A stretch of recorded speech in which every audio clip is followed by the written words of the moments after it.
Varbūt arī tu esi pieredzis apzakt sevi un žmiegties.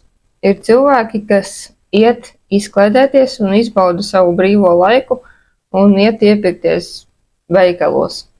Un meklē visādas akcijas, visādas preces, kas ir nocenotas, un viņi tādā veidā ietaupa naudu, bet viņi žmiedzās, viņi apzog sevi tajā brīdī. Vai kad jūs dodaties uz restorānu, piemēram, jūs samaksājat kādā ēstuvē maz naudu, un tad jums dabonās tāda porcija, kur, ir ļoti maza porcija, nav garšīgs ēdiens, ātri atdzisis un nav kvalitīvi pagatavots.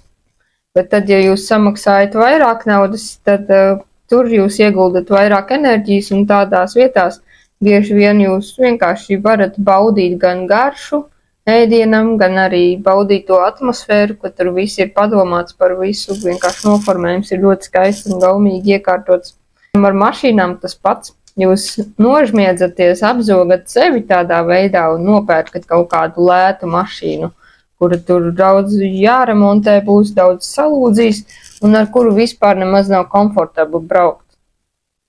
Un tā cilvēki žmiedzās un apzog paši sevi ar to, ka viņiem vispār nav bauda no dzīves. Ir arī cilvēki, kuri, piemēram, domājot par savu veselību, mentālo un garīgo, arī tajā jomā žmiedzās.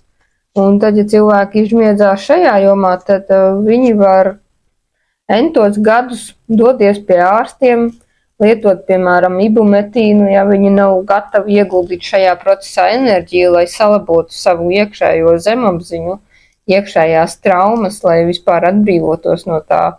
Viņi samierinās ar to, ka ir sāp galva, sāp vēders, ir nogurums, nav neko vēlmes darīt, ka tur, piemēram, darbā ir mazs atalgojums vai neatliek laika sev, ir jāskrien pārējiem, palīdzēt citiem cilvēkiem, vai kā kuram tur dažādas traumas, cits tur pacieši vardarbīgās attiecībās būt, un ir zemapziņā programmas, kas viņam liek to darīt.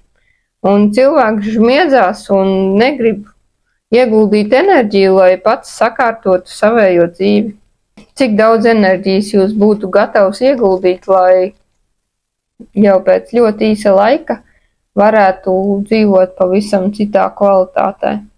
Beidzot varētu laiku veltīt sev, nebūt atkarīgi no citiem, un ar normālu pašvērtējumu nevajadzētu melot sev un nevajadzētu melot citiem, varētu nospraust robežas, nevajadzētu piedzīvot, ka vecāki jūs kontrolē uz katras stūra, norāda, ko darīt, jaucas vēl joprojām jūsu dzīvē, piemēram.